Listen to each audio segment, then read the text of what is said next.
Hello, everybody. Thank you so much for joining us for today's Pandas and Prose. We'll begin here shortly.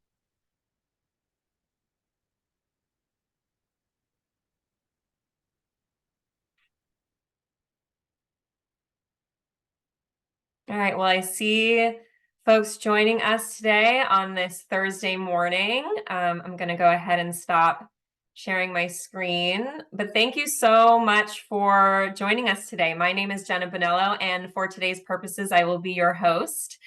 Before we begin, I just wanted to go over a few logistics. This is a Zoom webinar, which means all participant cameras have been turned off and you are on mute, but we please encourage conversation in the chat, ask your questions throughout, and we'll make sure that we try and get to as many questions as possible for Rae and Deirdre as the conversation goes on. And this event is being recorded.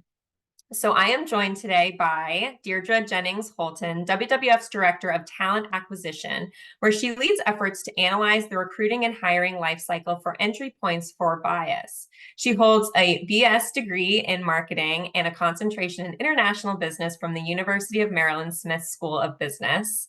And we are obviously beyond thrilled to have Dr. Rae Wynn-Grant here with us today to talk about her newest book, out just a few weeks ago, titled Wildlife.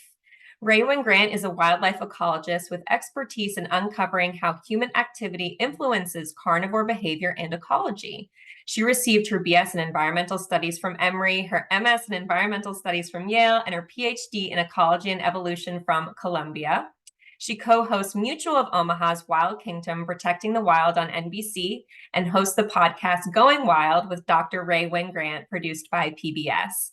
And she is also a WWF-US National Council Member. So thank you both so much for being here for this conversation. And without further ado, Deirdre, over to you to kick things off. Thanks so much, Jenna. It's just great to have you here, Rae. I have to tell you, after reading your book, I feel like I've known you for years. What an amazing book. So I'd like to start off with just asking you, where are you right now? You travel the world. Well, thank you for having me. I am very grateful to say that I am calling in today from New Haven, Connecticut. But about 24 hours ago, I was in Panama City, where I was filming an episode of Wild Kingdom that will be aired in season 2 this fall. And we were doing some tropical wildlife rescues. So there's this, interface between the urban environment in Panama City and the rainforests of Gamboa just outside of Panama City. And there's a lot of wild animals that get caught in the mix, but there's even more amazing Panamanian people who are dedicated to their conservation and protection. So I got to help tell their stories. So I am in a bit of I guess, whiplash, kind of environmental whiplash from the tropics to Connecticut, and then tomorrow I'll be somewhere else. So, Wow. Well, that automatically made me think of a couple of things. First off, I grew up watching Wild Kingdom. And so, just the idea of, and you mentioned this in your book, the idea of the representation, and seeing someone who is a Black woman. What an inspiration. That was one of the things that came out in the book to me, was looking at that. Unlike you, I didn't question it when I saw, people with, British or Australian accents, these are older white men in this. I never thought about that and thought, hey, this is something I could do, or hey, why isn't that there? And so I'm really excited about the fact that you're doing this and the fact that you're speaking about it. One question I had for you was, you're talking about this intersection, between humans and nature. And, we think about conservation, and it was something else that you wrote in the book, where you're talking about how these two intersect, and thinking about the fact that humanity has to come first. But it's a very humanistic approach to conservation and wildlife ecology. And I was wondering if you could just mention a little bit about your thoughts with that and your approach, even in Panama. yeah, thank you. I received, as I detail in my book that I had a very urban upbringing and didn't have my first, kind of notable experience in nature until I was about 20 years old. And I really try to emphasize that because I found that in my conservation professional spaces that most of my colleagues are there in conservation because they grew up in the outdoors, right? So they grew up going to national parks with their family or on awesome camping trips or even hikes or even just playing in their backyard and, kind of rural areas. So that has always really set me apart from a lot of the people I've worked with. And because of that, I received most of my kind of nature and conservation expertise from school. So from academia. So from my undergraduate, my different graduate programs. And so little naive me, I believed so much of what I was taught, right? I really enjoyed academia. I really enjoyed schooling. And I really kind of sunk into everything that was being taught to me as fact. And I bring this up because I really started changing and kind of understanding places where I maybe had a miseducation as I began to have field experiences, particularly in countries outside of the United States, and realizing, at least at the time that I was being educated, we're being taught to put animals first and ecosystems first and conservation of non-humans first, for reasons that make sense, right? To kind of avoid ecosystem collapse. But everywhere that I traveled, it seemed absolutely essential that human wellness be uplifted as the foundation for any kind of conservation project to be sustainable. And I like these ideas kind of just like hit me, so I have these stories in the book where, I'm like out in the field being an ecologist, really focused on science and wild animals. And then I just get like slammed with this incredibly complex and important and historically relevant, like human situations that to me, from like my kind of point of how I was educated, seemed like different from conservation. But it took me a while to realize, like, no, this is a part of conservation. And actually, this is maybe the main part of conservation. And then eventually my work brought me back to the United States where it was the same, So I was finding like, gosh, these cattle ranching communities where I'm studying bears, like it seems like people would be a little bit more tolerant of conservation and wild animals if their communities were better resourced and they weren't, kind of worried about their economics, so that is something that, again, I think a lot of conservation nonprofits, a lot of, academic departments have embraced more. But I was one of those people who was educated right before, that kind of intersectionality and multidisciplinary focus was at play. And, it resulted in a lot of good stories and a lot of powerful moments in my life that I really use to kind of talk to people across the aisle or in different sectors about how we can do conservation better in this new era, and hopefully nail it this time.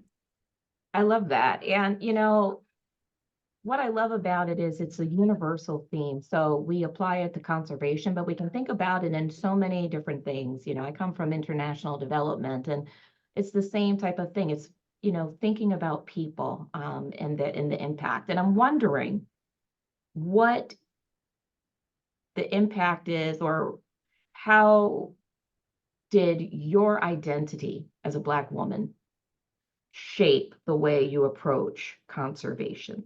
You talk about in the book representation being really important, and I'm wondering just how that showed up, because I saw many times in the book how cultural humility came into play, whether it was I believe it was in Burundi, when you had the story about the giraffe. I'm not going to give away anything.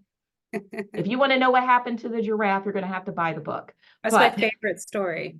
It's my favorite story of my whole entire life. Yeah. Wow. So without giving the whole thing away, is there anything that, what are the lessons that came from that for you? Oh gosh. Okay. Well, you asked some really powerful questions. I feel like I could spend an hour just on those. But if we focus in on the giraffe story as kind of a model, essentially, without spoiling things, I was doing a really great lion research project in central Tanzania. And about 15 years ago, and poachers were afoot. And how do I not spoil it? I'm trying to think about it. But poachers were afoot, and I had this understanding of what poachers were. And I say what they were, not who they were, on purpose, because I was socialized to think of them as a particular thing and not a diverse group of people. Yes. So poachers were afoot, and because that bit of research that I was engaged in was being run by Black Tanzanian ecologists who had grown up in that local community, gone off to get their education and kind of returned, the approach to dealing with the poachers and the giraffe that they were attempting to poach was so different than what I would have expected, and completely turned my understanding of the issues around poaching African wildlife just on its head. And, I already had a pretty good social justice consciousness, but man, after that experience, I really dove into, really trying to understand the criminal justice aspect of poaching. And I almost immediately became an advocate for finding new ways to deal with it, because incarcerating Black African men is just not going to work. It's not necessarily slowing down poaching. It's not keeping animals alive, and it's ruining individuals, families, communities, economies, and it's racialized.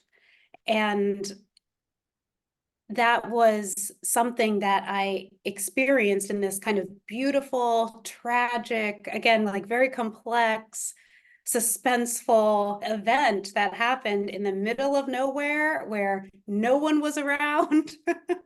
But it really kind of helped wake me up. And this was, when I was still quite a young woman, to the complexities and just this web that conservationists have to deal with, but this web that isn't spoken enough about, this web that really truly includes racial identity and racialized histories and colonial histories and legacies and where they've brought us today. I mean, just this web of conservation that often I think we, and I'm including myself, we as conservationists try to make it simpler and cleaner and more straightforward, just because, we're dealing with like a global crisis. So it would really help if it was like, if everything was very straightforward. But the messiness and kind of the chaos of all of the different issues, histories, disciplines, social systems that are at play with conservation really matter. And, and in my book, I write a lot about just stories of things that happened to me that are like pretty incredible or pretty wild or dangerous or awesome. But what I hope people are able to take away is this kind of reimagining of how we can all work together and how everyone can play a role in making this world a better place. And then one of the ideas that I really try to land on is that making the world a better place, so dismantling any kind of system of oppression or inequality, advances environmental science and conservation. And in particular for people of color, I write from the Black American perspective. But like, if I use the example of like dismantling racism, just in whatever society or whatever community you're in, is a way to advance conservation goals and address environmental challenges. Because when people are well and when communities or people are well, then they have all this freedom and ability to think about like, well, what kind of ecologist do I want to be? Well, what kind of ideas do I have that I can use to help solve these environmental challenges, right? And when people are doing really great, myself included, the Black community included, whatever it is, then they can participate in solving global challenges like wildlife conservation or others. But if you're busy thinking about, like, am I going to survive this encounter with the police? Or, am I going to, experience so many microaggressions at work that I have to get out of there?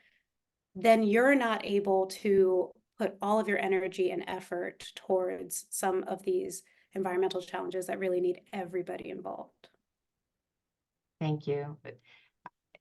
That is, I mean, you've said a lot in that, and I think we could talk about that all day long, and I would love to do that. But the thing that really stood out for me is the who versus what. Mm.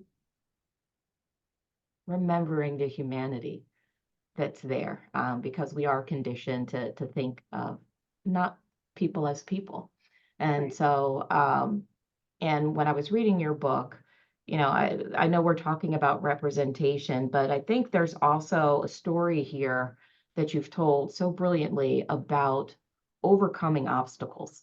Mm. Some of those, being a young Black woman facing prejudice. One of the things that you mentioned, and I think I had talked to you about this earlier, was when you were in high school and you had the trigonometry teacher.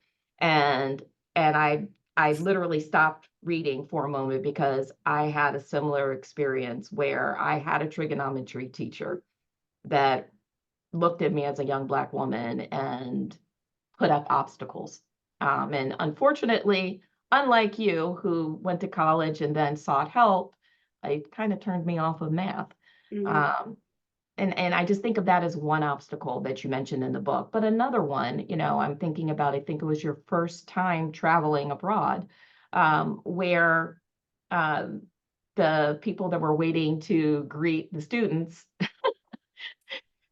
overlooked you Yeah. and looked beyond you to look for all the white students, because there is this perception that conservation is a white field. And that's something at WWF we're working really hard to change, and really diversify the voices, because we understand how important it is to have all of these lived experiences and perspectives there. So if you could speak to the potentially next generation of wildlife ecologists, conservationists, and are, people who look like you, when, what would you say to them, as they face obstacles, and why Mhm. is it important to persevere and to continue along this path of conservation? Oh gosh. I often struggle with the advice questions because I feel like I still need a lot of advice myself. I welcome advice, as I'm still navigating all of this. But yeah, so just kind of going back to my high school experience, my high school had this racism issue that, I've talked to you about it before, Deidre, that it seemed like everyone accepted it. Not like everyone was like okay with it, but they just accepted that it was there and it would be kind of too difficult to change the entire institutional culture. But it was something I couldn't accept. But, little old me as a teenager, my self-confidence really sank, especially in math. And that happens to a lot of girls and young women, regardless of racial background. But in particular, it's a lot of kind of non-mainstream people, so neurodivergent folks, and just all kinds of folks. But the like the takeaway that I have personally, and this is completely my opinion, but I think it's a good one, is for young people to really try to believe in their passion more than their performance. And this is also advice that I give to a lot of parents, and I'm a parent myself, so I try to remember it. But so, you know, especially when it comes to school and we're in like the mainstream school system, you know, again, I loved school. I got a lot out of school. School gave me my entire career. But testing, test scores, you know, those kinds of things seem to mean a lot personally, right? I know they mean a lot, like kind of in the professional space, but I really implore a lot of young people to try to compartmentalize your value and your worth so that, you know, the test scores, your grade point average is one little part, but it's not tied up in how you think you may serve, you know, the field you're interested in. You know, again, if I had made a decision about like what kind of job I'm meant to have or what kind of career I'm meant to have based off of my like junior year in high school grades, I would have been a musician. I absolutely 100% would not have been a scientist who used high level math every day, because I was getting D's. I mean, like D's in these classes. And a lot of times we blame ourselves and our brains for those grades that we're getting instead of the entire circumstance, you know, or like whatever's going on in society. And so I don't have like a, you know, I can't snap my fingers and make grade point averages no longer matter or like find a new way to test, you know, students. But again, I really just think that, especially with such a mission critical field like conservation, where like it needs to get a lot better really quickly, we don't necessarily have time to get caught up in like, you know, oh, well, you know, am I an A student or a C student? What we need to focus on is who has the energy and the passion and the drive and the ideas and the creativity and the dedication to help us and to join together so that we can move this forward. And then the other bit of advice I would give to aspiring conservationists, and let me actually back up because I didn't know that I wanted to be a wildlife ecologist until I discovered what wildlife ecology was. And again, I was in my 20s. So for a long time, I just thought like, I love wild animals. I don't know what that means. I think I need to be an actor because I want to be on a TV show. The only time I've ever seen a wild animal was on TV. I didn't know that people could go to national parks and see them. Again, my family didn't do that. So I think there's also a lot of young people out there, I imagine, who don't know they want to be a scientist, who don't know they want to be an ecologist. I was one of those people. I had no idea. So I'm really kind of talking to anyone who is aspiring for anything, because you might not know what you're aspiring to. But the cool thing about conservation that I learned the hard way, but probably a lot of folks in this community that's tuning in already knows, is that gosh, there are so many different skills that are important and necessary in wildlife conservation. So you could be someone like me and a lot of my colleagues who is like a field biologist, you know, collecting data on wild animals, taking those DNA samples, living in the rainforests, all of that. And I highly recommend it. But you can also be an administrator. You can also be, you know, an HR executive. You can also be a educator or a writer or a graphic designer or a social media influencer or, you know, I mean, a cameraman, you know, or woman. You could be a photographer. I mean, the list goes on, in terms of who you can be to support and advance wildlife conservation. When I worked at the World Wildlife Fund, and I write about my time there in my book, and I don't write about every place that I've worked because I don't have great stories from every place that I worked. So like, if the fact that WWF is in here means that I had a really positive experience.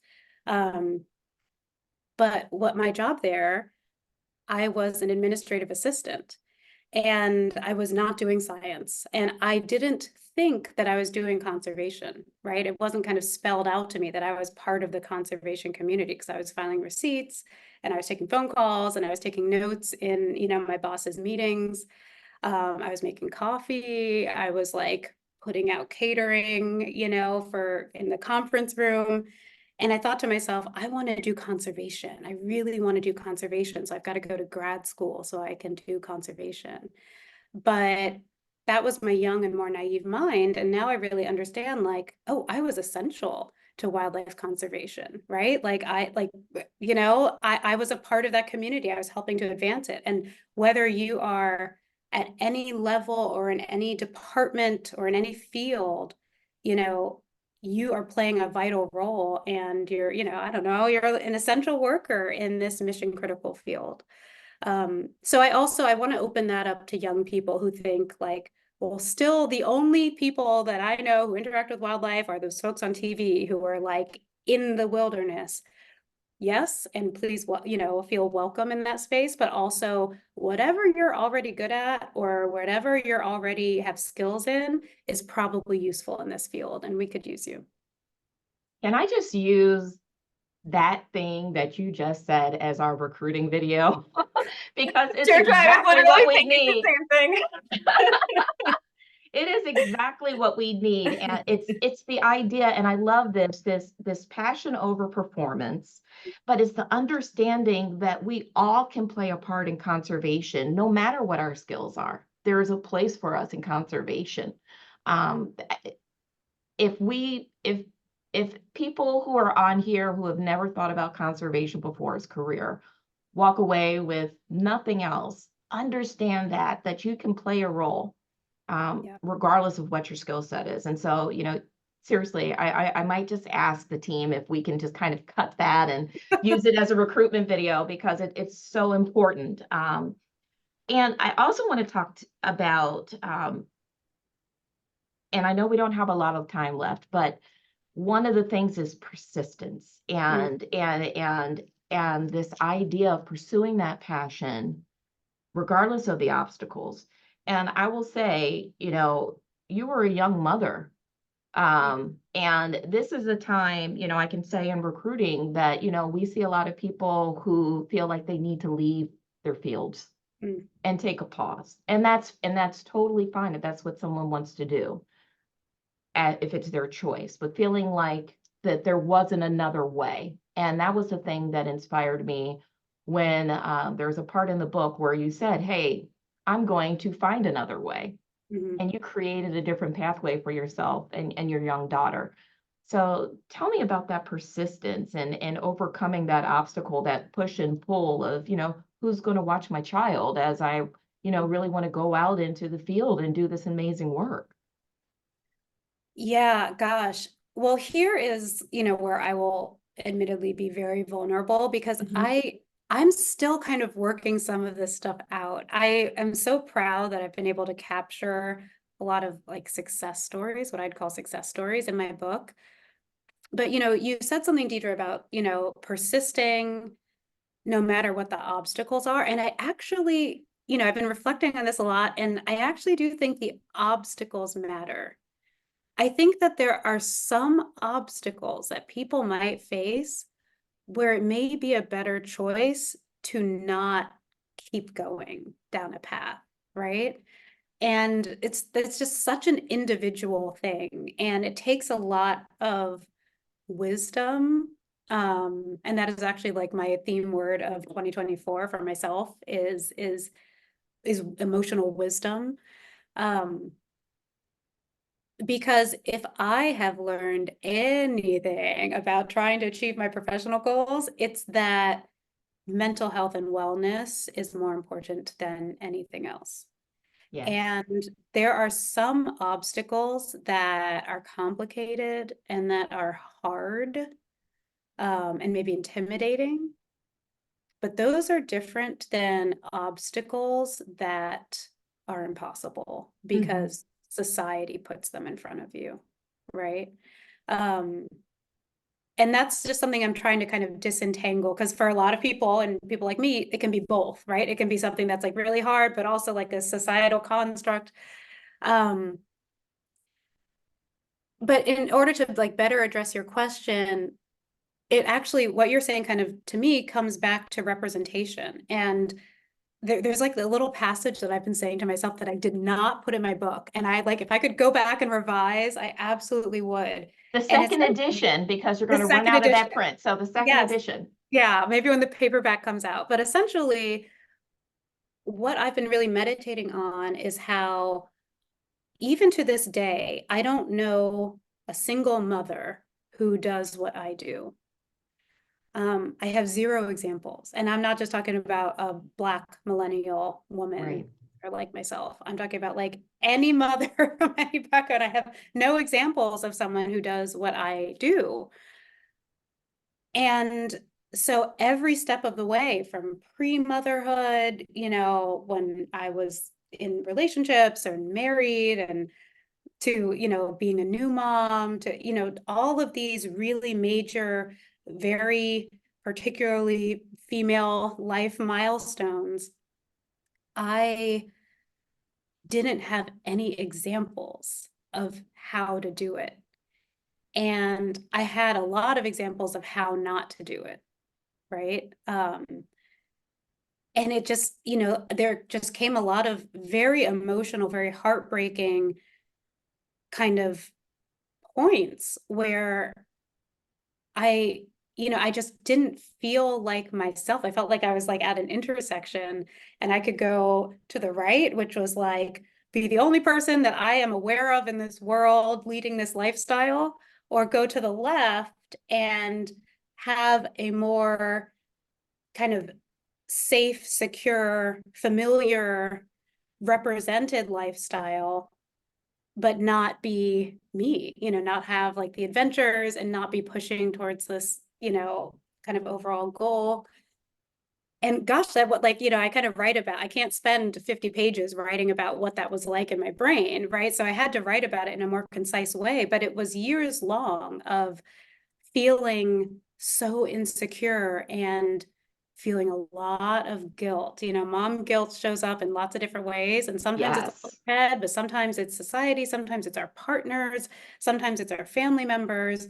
You know, I was definitely being told that, you know, good moms didn't leave their kids, um, didn't leave their babies to go like, you know, study lemurs in Madagascar for 6 weeks and not be, you know, in touch.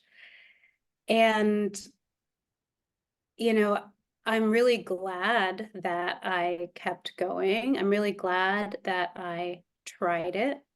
I'm really glad that I developed some wisdom. And some of the wisdom that I developed was that, yeah, I would actually like to work closer to home. Mhm. So I'm still going to be in the field a lot, but I actually would like to not necessarily push myself to extremes. But there's really, I think like, especially where I am right now, that's the type of representation that I still need. You know, like, just because I'm doing it doesn't mean I don't need it, right? Like I really still need, I actually just posted on social media the other day, any other millennial Black moms learning how to scuba dive right now? Because I could really use a community. I feel like I'm all alone, you know. There are still a lot of ways that I'm figuring it out, and I feel honored to be able to offer my life experiences as an example, you know, hoping it can support someone else who is in a non-traditional, you know, career or lifestyle. But I don't have it all figured out. And if you, as you get deeper into the book, you learn that I don't have it all figured out.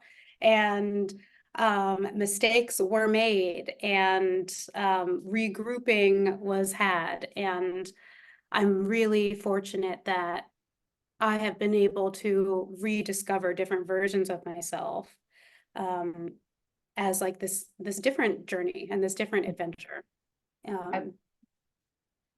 That's fantastic. And I think it's so true. And I appreciate your vulnerability. You know, authenticity is often messy, Yeah.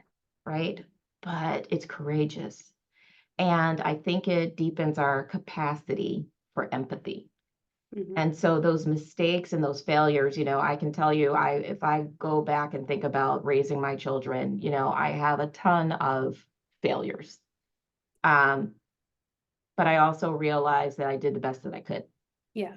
And that's the important part.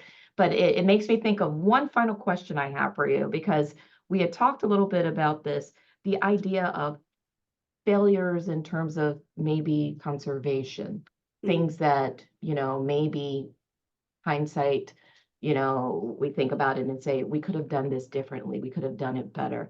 What are some of your reflections about that in terms of what we could be doing differently, or some of those lessons learned?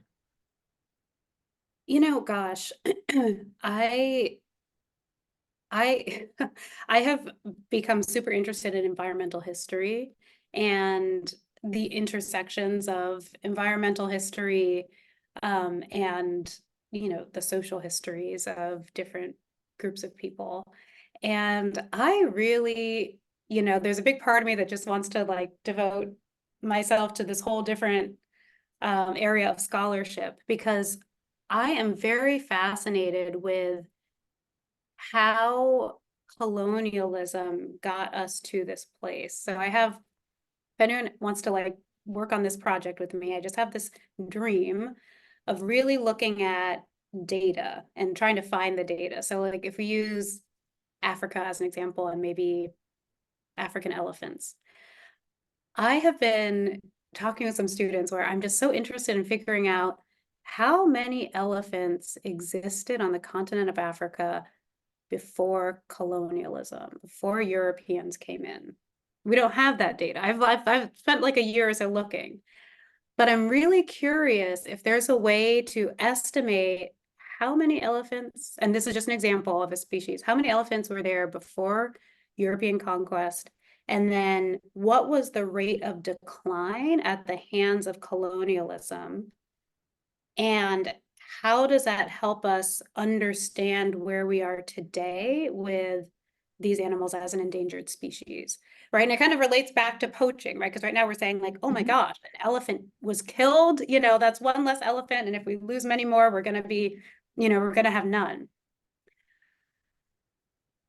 But I think it could really help us move forward if we better understand why, right? I mean, like I really want to blame King Leopold, for a lot of these issues that we have today, but instead we as a global community, but also the conservation community, are kind of blaming, again, like rural dwelling, low income African men for the elephant problem, where we actually would have been able to lose an elephant or two every so often back when there were millions and millions and millions. And the people that drove those populations down and did a lot of other environmental destruction are the descendants of those people are the ones doing the incarceration.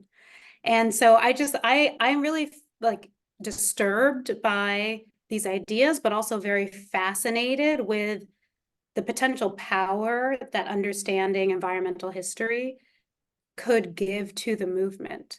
And we can, do it in the United States also, just really understanding like what were wildlife populations like before colonialism here, and what are they like now, and what drove that decline, and who drove that decline, and who profited from that decline, and who suffered at the hands of it, and then where are we now, right? So, another way to say this, and I know that this is something that in the environmental field today, we're all really adopting these ideas that justice and social justice is really at the root of environmental futures, right? So justice means kind of making amends for the wrongdoings of the past, but in doing that, or even at least understanding it or articulating it, I think it can give us a really powerful way to move forward without kind of erasing what happened in the past and pretending like it didn't, or, excusing it,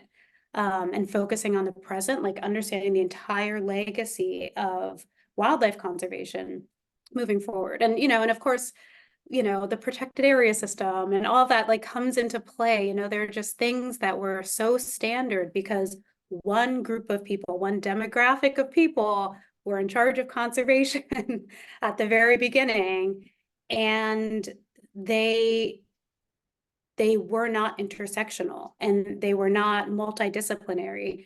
And it's left us in this jam. But the incredible, wonderful, hopeful part of this is that there are so many people out there in the world who want the earth to be healthy and thriving and, in better shape. And so with the participation and the empowerment of all these different groups of people from every type of background, reclaiming their space and their leadership and their power in the environmental movement, I feel very strongly that we can get there, but we can't pretend like that isn't the most important part of this. I completely agree. And it's something that inspires me. When I joined WWF a little bit over a year ago, I had no idea that they have a focus and really the things that you're talking about when it comes to justice, when it comes to conservation, things that we're doing with buffalo, things that we're doing. And I'm sure that the team will put something in the chat that we're doing when it comes to heirs properties. Which is just some incredible work where we're looking at the history and folding that into how we approach conservation. So I appreciate that you're really talking about that. But I know I have been go ahead. Tipped off about the buffalo work, and I am just championing it all the way. It's really, it's wonderful to see and to know that WWF is, has always been a leader in wildlife conservation, but continues to be a leader in kind of new innovations and approaches and intersectional approaches too. It's incredible. So I'm going to apologize to all of you because I've been monopolizing the time. And so I'm going to stop. I have 9 million other questions that I could ask, but I'm going to stop now so that way we can get some of your questions for Rae. No, thank you both so much. This has been just such an inspiring conversation. And I think, for me, Rae, one of the things that's really resonated with me is, most of us will probably never get to go to these faraway places that you've been able to go to and to study and to learn from. But the more human centered aspects of your book really connected me with your stories, right? So your relationships, right? Some of the book was a little racy, which I loved as a good, it's rated R. I always tell people the book is rated R. Don't read it as a bedtime story to your kids. For anyone who loves that genre. Again, becoming a mother, I have a 2-year-old. I know Deirdre, your children are older, right? And so just that dichotomy, right, of, if you're a good mom, then work suffers. But if you're a good worker, right, then sometimes motherhood can suffer. So I just really enjoyed those pieces of it. But to turn it over, we have gotten several wonderful comments that I encourage. We'll make sure we save that over. And even actually, Shelley put in the chat a link to an organization called Black Girls Dive Foundation. So I don't know if anyone responded to your tweet, which I would be curious to know actually. But just having those resources for you. But just for a few audience questions here, we'll start from the top. Danielle asked, you were recently on a podcast where you said you hadn't seen a tiger in the wild. Of all of the incredible animals that you have encountered, a tiger maybe still has not been one of them. And is that still an animal that you would love to see in the wild? And if so, do you have any plans to travel to tiger range countries in the future? It is April 18th, 2024, and I have never seen a tiger in the wild. I've seen them like at the zoo. And this is significant to me because the reason that I am an ecologist today is because I used to watch nature shows as a kid, and I would say like, whoa, I want to do what these British guys are doing. This seems like the best job in the world. And so, I went to kindergarten saying I want to be a nature show host when I grow up, and I went to my freshman year of college saying I want to be a nature show host. What do I need to major in to do that? And sometimes folks ask me like, well, what, what nature shows and what did you see in these shows that made you want to be an ecologist or, want to do this job? And I would always say tigers, definitely tigers. There's something about tigers in South Asia on these nature shows. I remember just thinking I could die happy if I was ever in tiger habitat and saw a tiger. I mean, just, they're not my favorite animal. I don't necessarily need to start a research project, but there is something about, those moments that you have when you're a kid that just like make an impression, a lasting impression. It's still tigers. I've still never seen them. So I have spent years studying, doing long-term research on African lions. I've been studying North American bears for 15 years now. And there, it would be very convenient if I could say lions and tigers and bears. I think that would be really I look forward to that. Wonderful. Deirdre, what about you? What animal would you love to see? Oh gosh. I'm trying to think. There's Or maybe so not love to encounter. okay, well, I will tell you, I would say I would love to see a lion. Hmm. I really would. Though I will say my humanity means that I need to see it very far away. My cousin actually went to a safari and was very near to a lion, and I thought there's no way in the world you could pay me to do that, because I just but it's such a beautiful and it's such a powerful animal, but there's so much vulnerability with it because of its beauty, that it's being hunted, that you see, we have these incredible photos, and I look at them and I think it would be beautiful to see one up close. Great choices. Okay, so Patrick was speaking to the comments that you made earlier, Rae, where he appreciated your framing human well-being as central to conservation efforts, right? Sometimes I think we pit humans versus nature, and that's what WWF is trying to do, right? Create a world where humans live in harmony with nature. But he was hoping, could you share an example from your experiences where individuals or organizations have successfully contributed toward that balance? Oh, yeah, and there's where I might say something that has probably been said by a number of conservationists, but at very local scales, it's absolutely done. And sometimes not even done in a formal way. Very often at local scales, it's just done because the people doing quote unquote conservation or management are the local community, right? So it's like, again, sometimes, and I'm guilty of this, sometimes I have to catch myself. Sometimes I talk about conservationists or conservation professionals and locals as different, and often they can be the same, right? Like, once again, we are all examples of that. We are all part of a local community and part of the conservation community, and we're the same, right?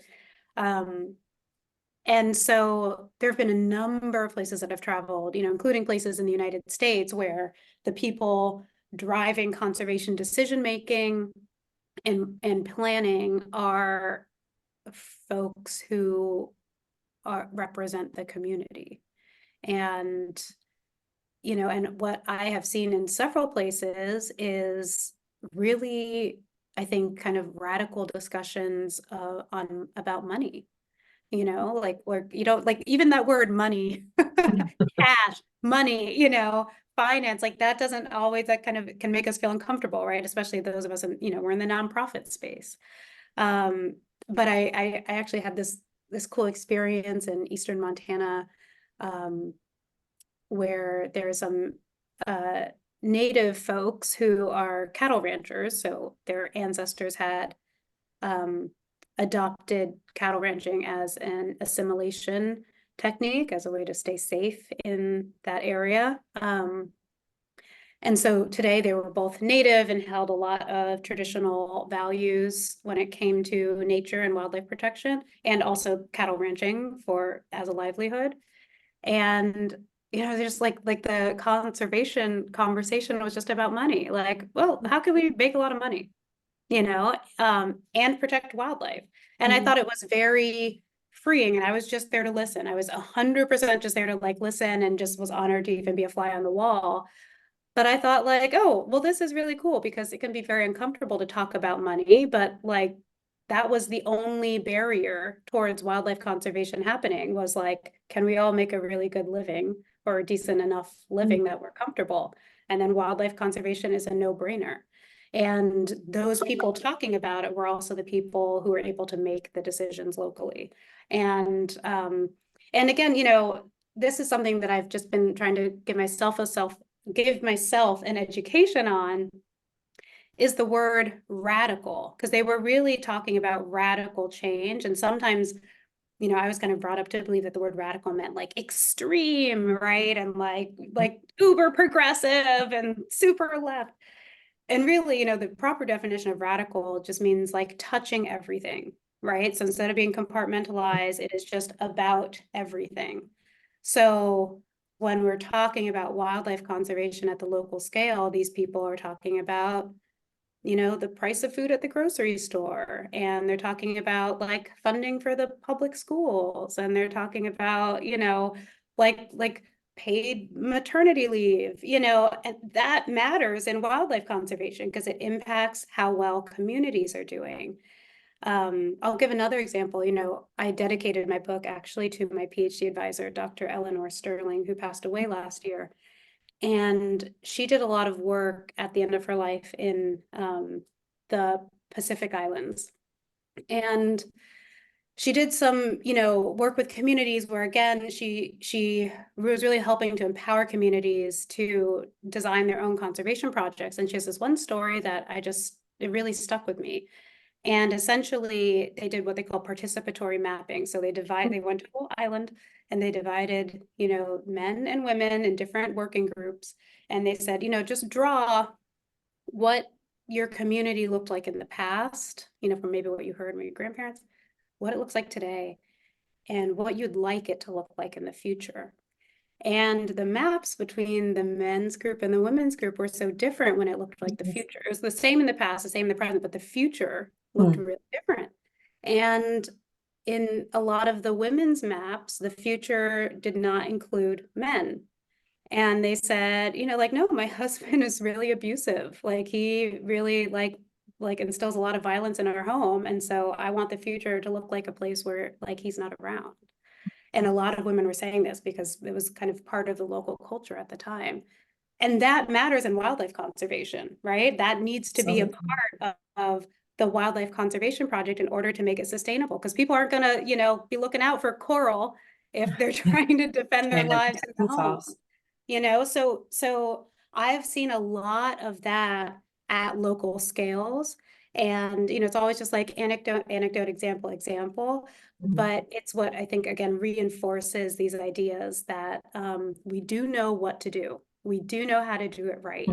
Every little group and community knows how to do it right. We just need to get started. Yeah. Thank you so much for highlighting the importance of inclusive conservation and having, all of these voices shaping the way we approach this work, because that really is it. I think of an example of something I read in the paper several years ago about an initiative in, I believe it was either Detroit or Michigan, where they were trying to increase the canopy, the tree canopy in an urban community. And so a nonprofit went and started going door to door asking people, hey, I want to just plant this tree. And they were getting discouraged because nobody would agree to have the trees. And they're like, why not? Why aren't these people agreeing to this? Because it's a great thing.